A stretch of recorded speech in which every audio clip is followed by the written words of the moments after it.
Okay, thank you guys for being on. I will keep this Q&A brief.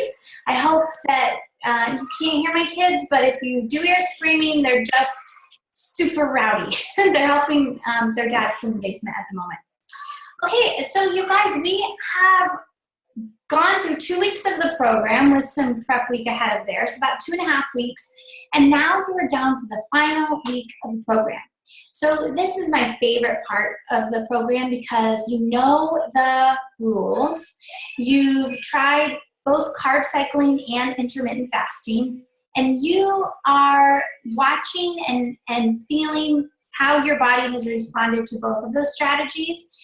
And you're starting to put together your study of one. So Karen commented on my post today that she's feeling like keto, the ketogenic lifestyle might be better for her, which I really love that comment because it just shows that you are taking inventory of how things are working for you.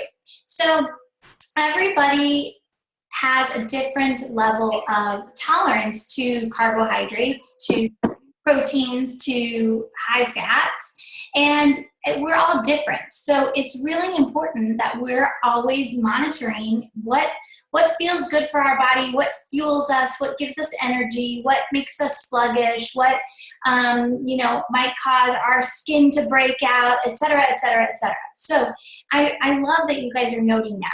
So one of the things I want to talk about tonight is how to move forward after this week is over. So we'll cover that. I also want to address your 24-hour fast that's happening this week. And I wanted to talk to you about some sample meal plans because some of you were asking me the difference between high and low carb days, like what the difference is as far as how the meals look differently.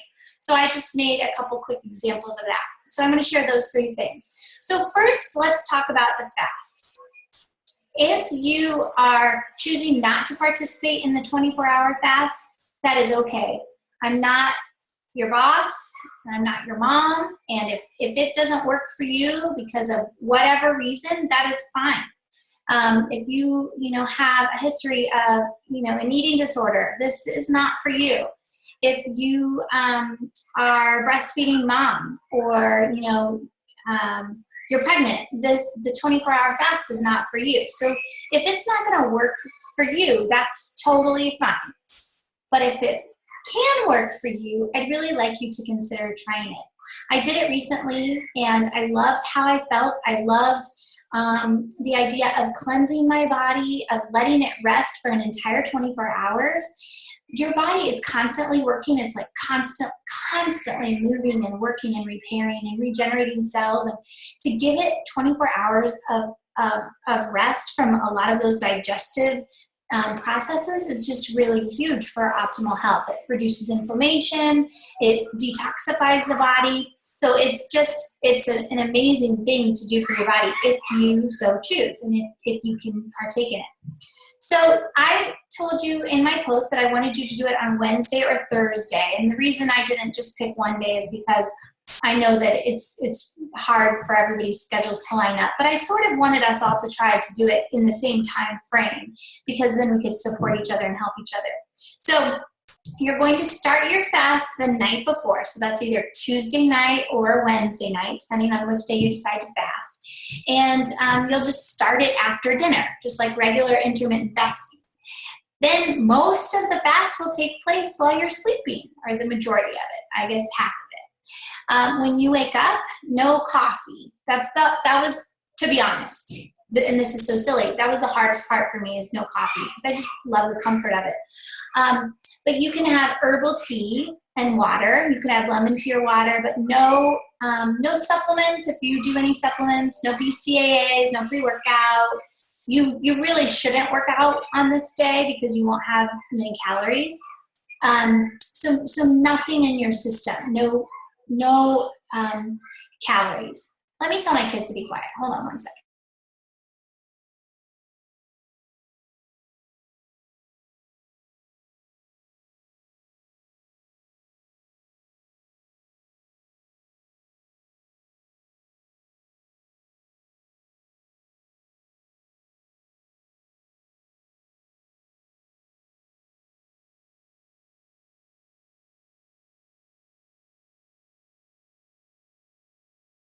So sorry. Okay, my kids should be quieter now. All right, so we're just talking about the 24-hour fast. So no calories that day, no coffee. Herbal teas are okay, no caffeine. And you guys, it goes really fast. Like the day just goes super quick. Just keep yourself busy. Drink lots and lots of water, and by the end of the night, I mean, you'll just be shocked at how fast it goes. So you're going to go until 6 or 7, whatever 24 hours has been, so whenever you stopped eating the night before. And then you're going to break your fast with a small meal. This is a good time to have like a smoothie or a salad. You're not going to want to stuff your face. You really won't feel that way. You'll notice it'll be really interesting how a little bit of food is kind of enough. If you ate too much, it would not feel good. I noticed when I broke my fast, like how my belly got warm because the blood was going to my belly to digest it. It was really cool. It was like a science experiment. So that's how you do the 24-hour fast. And feel free to, you guys are all, I don't see any of your videos, so feel free to type in the chat if you have questions about the fast. But that will happen Wednesday or Thursday of this week. Okay, let's talk next about the sample meals, and I'm just going to pull up some notes on my screen so that I can remember. Okay, so the questions were, how do you make, what are the meals, how do they look different from low carb to high carb? So I wrote out like 6 meals, and I am going to show you what they look like low carb and what they look like high carb. So the first example is eggs. So on a low carb day, your eggs can have some cheese, maybe some salsa, and some avocado. On a high carb day, eggs with, I wrote eggs with tacos on my note. That is not what I meant. Eggs with toast. I guess I'm thinking about tacos. Okay, so eggs with toast, or the sprouted grain bread, Ezekiel bread, or one of those banana pancakes from my recipe book. Okay, so it's still the protein. Protein's the same, and instead of the fats, you're having a carb. Okay, that's one example. Next example is tacos. So on a low carb day, it would look like this. It would be taco meat with cheese, avocado, Greek yogurt, tomatoes, veggies on a bed of lettuce. On a high carb day, it's tacos and I wouldn't add the avocado on that day because you're getting enough calories from the rice and the beans and the all of that stuff, and the taco shells. Okay, low carb day, spaghetti squash with marinara sauce and meatballs. High carb day, spaghetti noodles with marinara sauce and meatballs. Okay, a couple more examples. Low carb day, fish, maybe salmon or tilapia with veggies or a side salad. On high carb day, fish with a rice pilaf and veggies. Okay, so as you notice, you're going to have more calories on those high carb days because you're really adding that in. And that's good. That's normal, and that's what you want. So I hope that's helpful. I don't, oh, here's one more. On a low carb day, a burger with no bun, with avocado and cheese and a side salad, maybe even bacon. On a high carb day, a burger with no bun and sweet potato fries and a side of veggies. So I hope that shows you just that it's not, super restrictive. You're just pulling the carbs out of your diet on the low carb days. I also didn't include fruit. That's how I get a lot of my carbs on the high carb days too, because fruit is just so easy to eat. It's like super convenient, especially in the summer. So please post if you have questions about that. Okay, and the last thing I wanted to chat with you guys about tonight was how you're going to build your study of one. So I just wanted to give you some examples of how you might customize this plan moving forward. So first of all, if you want to continue, if you love the accountability and the group support and this system, I would love to have you join again. The next round is going to start, I'm just pulling up my calendar because I cannot remember anything. It's going to start the prep week the 28th, and so we'll start on September 4th is Labor Day, so I guess we'll get started on September 5th, and we'll start prep week the week before that, 28th. But you guys can all join at half off, so that's $50 for the program with the accountability and the support in the community. Also, if you want to join and you would like a discount, if you bring 2 people with you, if you get 2 referrals to the program, you can waive the cost of yours. So that's another option for those of you that want to stay in and bring some friends with you. It's always more fun with friends, and then you don't have to pay for your part of the program. Something that's coming in the next few months is going to be a website just for people like you guys who want the accountability and the frequent change of recipes and workouts. I'm working on building that, and you guys are going to love it. It's going to be amazing and a great resource for you to stay plugged into your health and fitness goals. But that'll come, so you'll get that in an email if you are still on my subscriber list. So for you guys, at the end of this week, so on Sunday, that's the last day, that's the day we'll post results. Moving forward, you have some choices. You can continue doing exactly what you've been learning.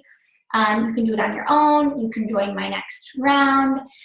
You can keep doing the same thing. If it's working and you're enjoying it, please keep at it, because 3 weeks is only just enough to get a taste. I designed these programs for 3 weeks because it's the perfect amount of time to stay connected to the check-in system. After that, people really need a break from it.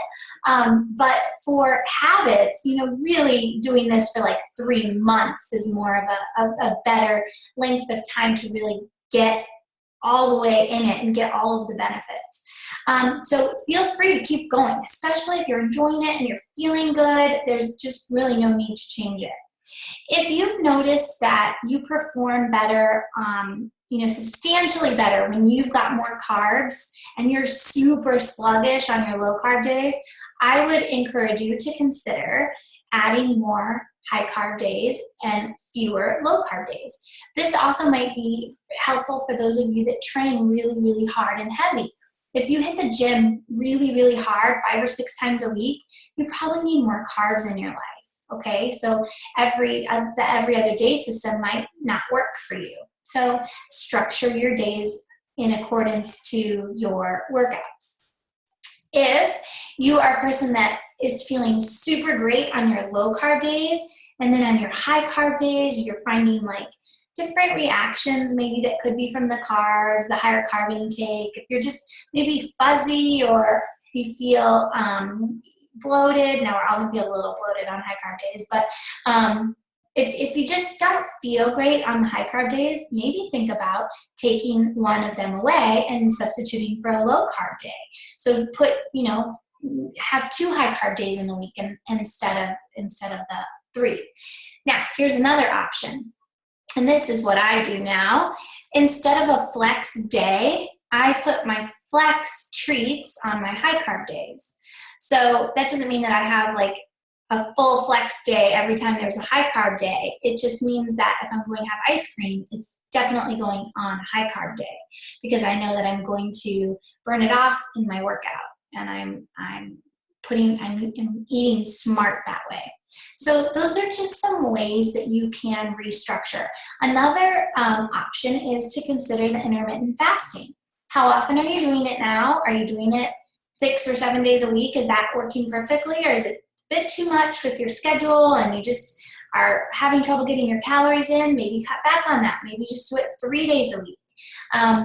Maybe you're only doing it 3 days a week and you want to try doing it every day. So you can play with that. You guys have a lot of strategies right in your hands that you can play with and manipulate to make it work for you.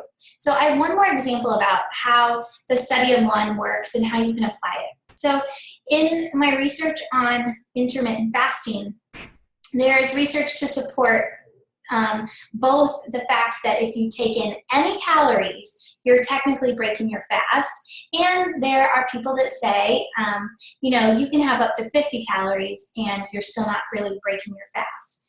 So if you've read the manual, you know that I go with this one. I think having up to 50 calories is okay, and I've allowed myself and you guys that because I want my coffee. I like to put a little honey in my coffee and a little, you know, creamer. So, and that works for me. Like, I'm still benefiting from intermittent fasting with those few discretionary calories, you know, those 30 calories or whatever. That's a decision I made for the study of one. Now, it works for me. It works. So why would I change it? Why would I change that rule just because some other person said you really shouldn't have any calories? So that works for me. You guys might have the same kind of thing. Maybe you are loving this high carb, low carb, but you really miss your fruit, and you're going to put some fruit back in on your low carb days, and when you do, you don't notice the difference. So you're going to keep doing it. So I just want to give you, I'm going to hand over the reins. I'm not done coaching you, but I want to hand over the reins so that you guys know that you control this now. So you are going to take all that you've learned and you're going to apply it, and you're going to create the perfect program and system for you. And we are all so different that they're all going to look different, and that's good, and that's as it should be.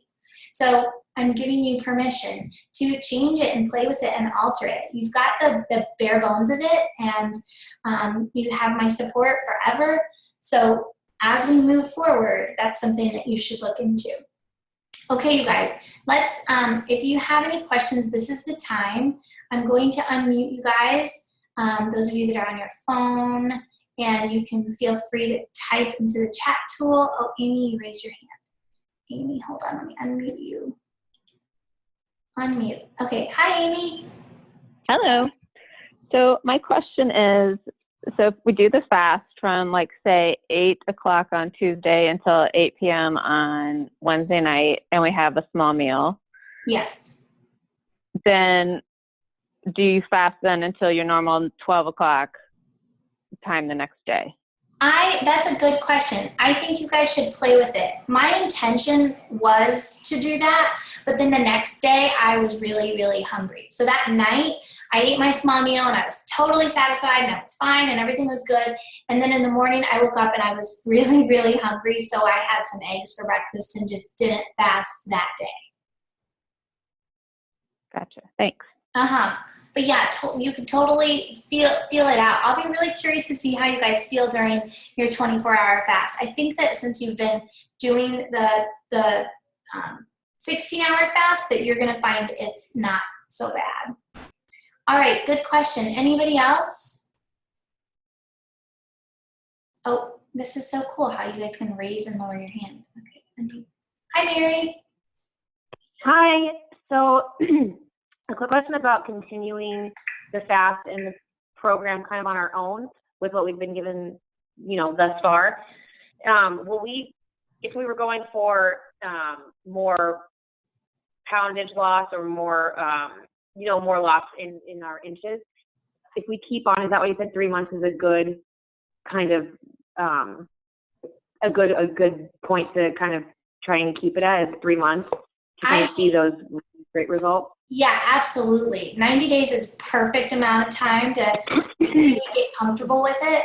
And if you're going for, if your goals are more geared towards weight loss instead of muscle tone, then you might want to add another low carb day in. That's something you can play with too. If you're at close to the weight that you want to be and you're really just looking to add more muscle, you might consider adding another high carb day. So yes, but 90 days is a good length of time. Anybody else?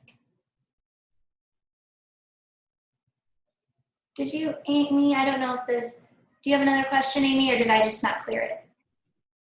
Yeah, you didn't clear it, but I do have another question. Sure. So I like the intermittent fasting. I think it works really great for me, but I do know that there's obviously going to be times. Well, I'll back up and say I think I'm planning to do this like long term because I really like it. So my question is, and to be realistic, there's going to be times when it's, oh, let's, go to breakfast, or let's, do whatever. So then do you just scrap it, or do you change your window of fasting for that day, or what's the best strategy there? That's a great question. I personally just scrap it. So I just have a really hard time at this moment. Every time I say I'm not going to do something or I'll never do something, then I end up doing it. So I don't want to say that. But at this moment in time, I find it very hard to skip dinner. It's, it's the time when our family sits down together and it's social, and it's just, I'm just ready to eat at dinner time. That's like something that we've done every day for our whole lives, So that one's really tough for me to end my window, at like 2 and then not eat dinner. But if you're comfortable with that, go for it and try it and see how you do. That definitely gets you back in the cycle quicker. But so for example, yesterday I woke up and I was just really hungry, or Friday or something, just like more than normal. And I think I shared this with you guys, I think. And I was just more hungry than normal, and I assumed that it was because I didn't eat enough calories the day before. So I just went ahead and scrapped it. I had breakfast, I had lunch, I had dinner, normal day. Maybe it was today. And that's okay. And then tomorrow I'll go back to the fasting. So I typically end up only fasting like 5 days a week. I usually have one day like that where it's just like a fluke, like I need to eat, or maybe I worked out super early, hard, and I wanted my protein right afterwards, so I would just scrap it that day. But it tends to be only like 2 days a week that I'm not able to do it. Any other questions? That was a good one. Okay. All right, you guys, feel free to post questions in the page. We have 1 more week left, so let's really, commit so that at the end of this program, you can feel like you really gave it your all. You want to be proud and not have any regrets over not, trying your hardest. I'm going to post the recording, and you guys can post check-ins tonight, and I hope you have a great night. Thanks for being on, everybody. I'll talk to you soon.